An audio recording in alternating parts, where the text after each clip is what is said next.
Muy bien, un placer estar nuevamente con ustedes. Seguimos con la estructura de la tipicidad, la parte objetiva, y estamos dentro de los elementos permanentes. Otro elemento permanente dentro de la parte objetiva del tipo penal es el sujeto activo. ¿Quién es el sujeto activo? El sujeto activo es la persona que realiza la conducta delictiva, es decir, quien cumple con realizando la conducta que está penada dentro del tipo penal, que va a ser sancionado por haber ejecutado esa conducta, por haberse comportado de esa forma que está prevista en ese tipo penal. El sujeto activo en general es uno y está señalado por casi todos los artículos del Código Penal como el que. Pero a veces van a ver, no en muchos casos, ¿verdad? Por excepción, diríamos nosotros, que en algunos casos aparecen los que. El delito de asociación para delinquir, por ejemplo, no es una sola persona. Obviamente, por el significado de lo que es una asociación para delinquir, tiene que ser más de una persona. Entonces, la ley dice los que. Ya sabemos que tiene que ser más de uno, por lo menos dos, para haber una asociación para delinquir. Pero hay algunas otras situaciones, algunos otros delitos que no vale la pena recordar en este momento, donde aparecen dos personas marcadas como tres, cuatro y hasta cinco. Recuerdo, por ejemplo, el delito de, vamos a traducirlo por el delito de huelga en la administración pública, huelga de los funcionarios públicos, que está previsto que tienen que ser cinco personas, cinco funcionarios públicos, para que pueda existir una retención de trabajo, es decir, que exista realmente lo que se puede traducir como delito de huelga. Así que ahí el sujeto activo está reglamentado, el sujeto activo tiene que tener un número, ¿verdad? Que puede ser, como dije, más de uno, en algunos casos dos, tres, y bueno, y en estos casos, como el que me acabo de referir, cinco. Después existen también limitaciones de tipo profesional. Hay algunos delitos, no muchos, dos o tres nada más, que dentro del título de Administración de Justicia tienen que tratarse de un juez, eh, por ejemplo, para que cometa un determinado delito. Tiene que ser un profesional, puede ser un juez, puede ser un abogado, puede ser un procurador, donde el juez, por ejemplo, está previsto que comete una infracción delictual, un delito en el artículo 177 del Código Penal, que es la omisión del juez de actuar o la omisión del juez que no tiene competencia en un determinado asunto en darle noticia al juez que tiene competencia para que se ocupe de ese asunto, y se trata de un asunto penal. Cuando se trata de un profesional, el abogado, el procurador, tenemos que la limitación está en el artículo 194, son delitos que solo pueden ser cometidos si el sujeto activo, el que realiza la conducta, es un abogado o es un procurador.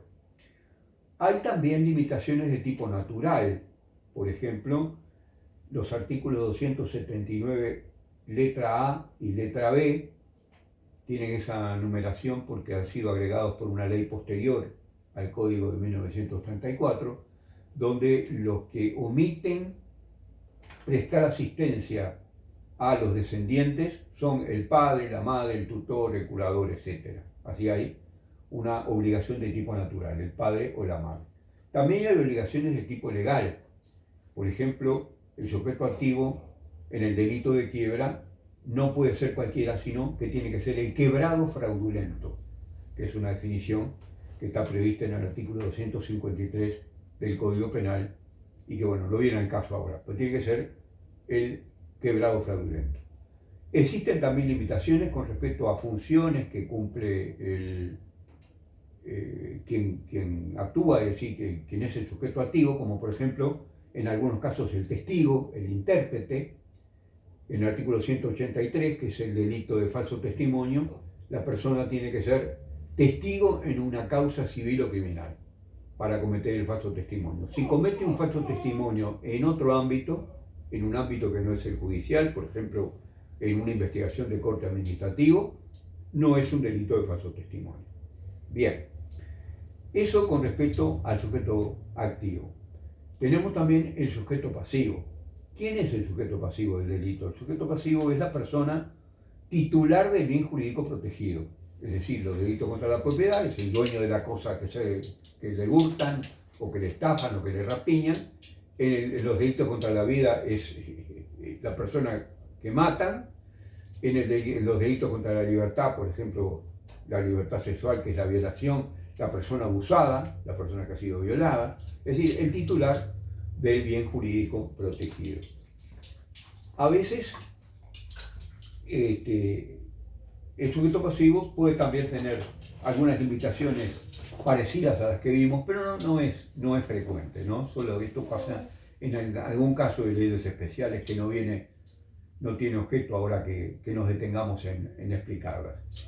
Después tenemos otro elemento permanente de la parte objetiva de la tipicidad, es el objeto material.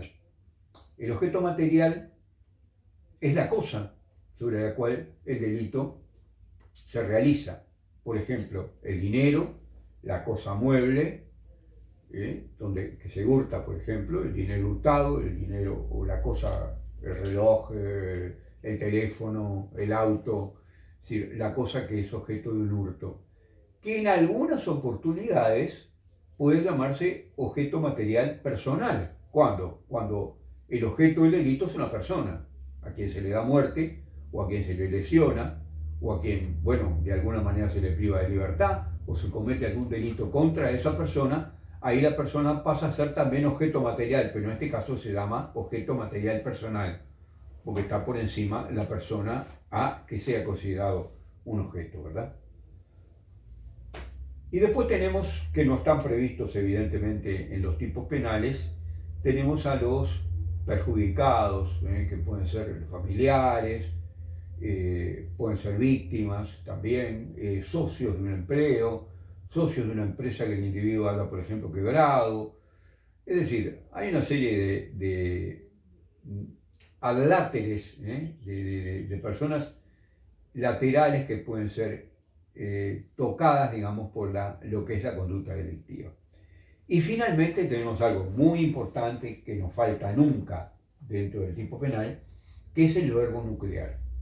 El verbo nuclear es aquel que determina cuál es la modalidad, la conducta que realmente se pena dentro de un determinado tipo delictivo. Por ejemplo, en el homicidio, matar a una persona. Dar muerte a una persona con intención de matar, eso es el verbo nuclear. En general, siempre hay un verbo nuclear solo, pero a veces hay varios verbos nucleares, en cuyo caso, por ejemplo, en algunos casos de la ley de estupefacientes, se habla de que todo aquel que importe o exporte o haga circular por el país determinadas drogas, ¿verdad? Estupefacientes, drogas, comete el delito de tal y cual, es decir, un delito contra la ley de estupefacientes. Puede ser la importación, puede ser la exportación, puede ser el traspaso de un lugar a otro, el transporte de una mercadería de droga de una parte a otra del país, la salida del país, aunque no sea una exportación, con la droga. Bueno, lo que haga primero el individuo, eso es lo que se pena. Ahí son verbos nucleares de carácter alternativo, digamos así. Todos los delitos, evidentemente, tienen verbos nucleares. Y en algunos casos se complica bastante la situación, porque, por ejemplo, en el delito de hurto, si ustedes leen la disposición del artículo 340, que es el que pena al delito de hurto, van a ver que existen tres verbos dentro del artículo 340, que es el verbo sustraer, el verbo apoderarse y el verbo aprovecharse. Y entonces hay que ver cuál de los verbos es el nuclear para saber qué es lo que debe contener el individuo, si la sustracción, si el apoderamiento o el aprovechamiento. Vamos a ver que en realidad tendríamos que estudiar el delito de hurto para poder saber esto, que en realidad el verbo nuclear del delito de hurto es el apoderamiento, el apoderarse de una cosa. Pero la sustracción es el medio, quitársela a otro, eso es sustraer, y el aprovechamiento es una referencia subjetiva. ¿Para qué lo hace? ¿Para qué se apodera? Para aprovecharse de la cosa. No para hacer una broma ni para hacer una maldad, simplemente para aprovecharse de la cosa que robó, de la cosa que sustrajo y se apoderó de ella, cometiendo actos de dominio sobre ella. Esos serían los elementos permanentes dentro de la parte objetiva del tipo penal, y podemos dejar aquí esta entrega y para la próxima seguimos con los elementos de tipo ocasional, dándole ya terminación a la parte objetiva de la estructura de la tipicidad. Muchas gracias y hasta la próxima.